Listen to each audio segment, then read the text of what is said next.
Health insurance के उन छिपे हुए ट्रैप्स को समझते हैं जो क्लेम के वक्त चौंका देते हैं। सालों तक प्रीमियम भरने के बाद क्लेम के वक्त ऐसा झटका लगना काफी आम बात है।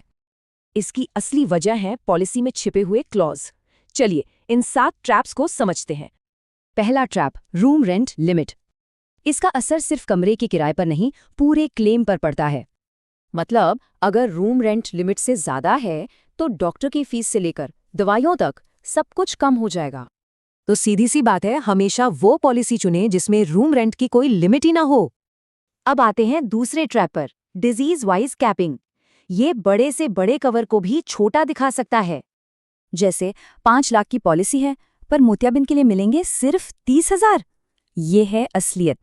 तो पॉलिसी लेते वक्त ध्यान रखें कि उसमें किसी खास बीमारी के लिए कोई लिमिट तो नहीं है। तीसरा ट्रैप है को पेमेंट क्लॉज। इसमें क्लेम का एक हिस्सा हमेशा खुद देना पड़ता है। जैसे बिल का 20% हिस्सा जेब से जाएगा और बाकी 80% कंपनी देगी। ये पहले से तय होता है। खास तौर पर सीनियर सिटीजन पॉलिसीज में ये क्लॉज जरूर चेक करना चाहिए।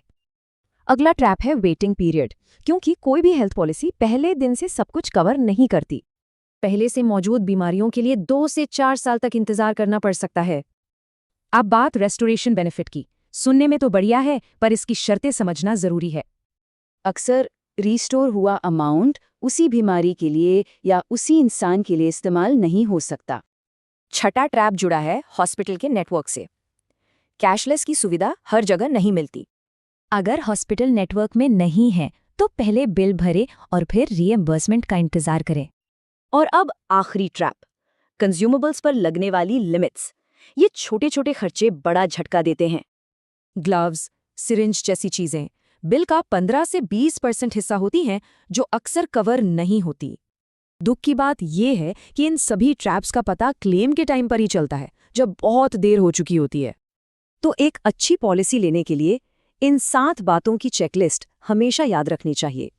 तो पॉलिसी लेने से पहले ये सवाल जरूर पूछना चाहिए, ये टैक्स बचाने के लिए है या असल सुरक्षा के लिए।